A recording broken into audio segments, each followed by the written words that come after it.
आनंद मौज मस्ती ये ईश्वर की देन है। आनंद मौज मस्ती ये ईश्वर की देन है। टेंशन ये खरीदनी पड़े, ये अर्जित करनी पड़ती है। सारे टेंशन से भरे पड़े।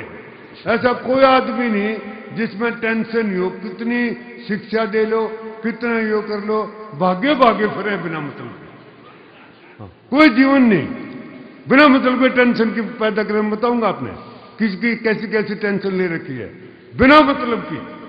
क्योंकि मैं ये कहता हूं कि जीवन का कोई बहुत बड़ा लक्ष्य नहीं है।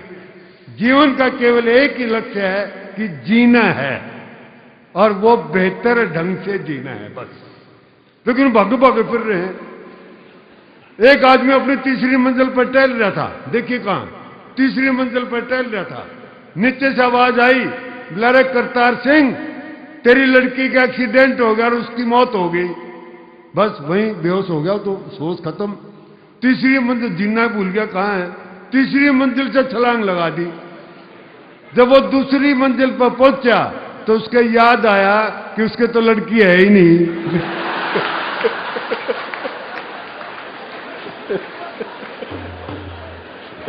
और जब वो पहली मंजिल पर पहुंचा तो उसके याद आया कि उसकी तो शादी भी नहीं हो रही। और जब वो धड़ाम से धरती पे गिरा तो उसके याद आया कि उसका नाम भी करतार सिंह नहीं है।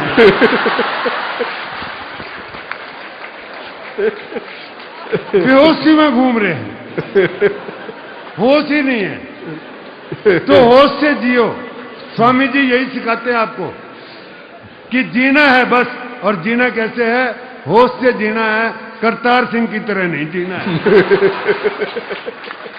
बिना मतलब की टेंशन लो है मत। बताऊंगा आपको कैसी कैसी छोटी छोटी टेंशन हमने ले रखी है बिना मतलब की टेंशन। सुनिए क्या टेंशन ले रखी है जी। आप अब मंदिर में जाते हो, जूते बाहर निकालने पड़े हैं। अंदर जाकर आदमी ऐसी जगह ढूंढता है जहां से भगवान के दर्शन भी होते रहे और जूते के दर्शन भी होते रहे। भाई भगवान इतना जरूरी नहीं जितने जूते जरूरी हो रहे हैं। क्योंकि जूते उठा लिए तो नए लेने पड़ेंगे। ये भगवान ने कौन ठावा है? बैठा बेचारा कदे पूजा कर लियो उसकी बिना मतलब की टेंशन। अच्छा एक टेंशन मैं ऐसी बता दूं आपने जिसका कि आप प्रैक्टिकल कर सकते हो। आप बाजार में जा रहे हो, बिना जान पहचान के आदमी को नमस्ते करके निकल जाओ, अगर लगे टेंशन हो जाएगी। यू साला था कौन जो नमस्ते करके गया? यानी नमस्ते से भी टेंशन पैदा होती है साहब। अच्छा पति पत्नी जा रहे हो, कोई लड़की पति से नमस्ते करके चली जा तो सारे घर में टेंशन। सारी उम्र पूछेगी बताओ कौन थी जो नमस्ते करके गई।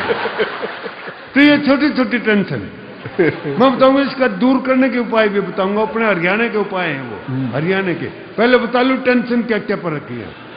पैदा होते ही टेंशन। अभी बच्चा पैदा हुआ नहीं, माँ बाप ने टेंशन यह हो जाती है कि अच्छे स्कूल में दाखिल करवाना है।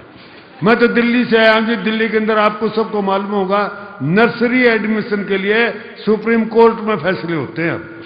माँ बाप बड़े परेशान, बड़ी टेंशन में रहते हैं। अच्छा बच्चा दाखिल भी हो गया, चलो दाखिल होगा तो माँ को ये टेंशन रहती है कि आज बच्चा पढ़ के आया। पहले दिन स्कूल में गया, 20 किलो का वजन, 2 बजे स्कूल तक घर आया। माँ टेंशन में यह बैठी जनू आज MA की डिग्री लेके आओगा। आते बच्चे से पूछ लिया, बच्चा हरियाणा का था ध्यान रखना। आते बच्चे से पूछ लिया, बोले बेटा आज स्कूल में क्या हुआ? बच्चे ने बस्ता फेंक के मारा। नहीं बोला आज कुछ नहीं होया, कल फिर जाना पड़ेगा। बिना मतलब की टेंशन होता है।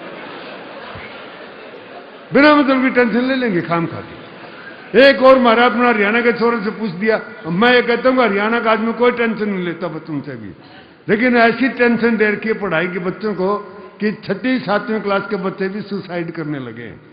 वो चला गया जी। वो मास्टर ने पूछा, उसने बोला कल्पना करो कि तुम एक कमरे में बंद हो और कमरे में आग लग जाए तो तुम क्या करोगे? बच्चा हरियाणा का है, टेंशन लेनी नहीं है। नुबला जी मैं कल्पना करनी बंद कर दूंगा।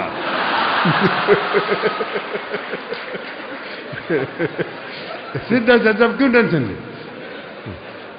एक और पूछ लिया उससे, बोला 12 साल, मास्टर जी ने पूछा वहां होता है कि 12 साल कुत्ते की दुम को नलकी में रखा और 12 साल के बाद बाहर निकाली तो वो टेढ़ी की टेढ़ी निकली, इसका क्या अर्थ है? बच्चा हरियाणा का, न्यूबला जी इसका कुछ अर्थ नहीं, यू मैन्युफैक्चरिंग डिफेक्ट है। तो जी हम नहीं लेते कि टेंशन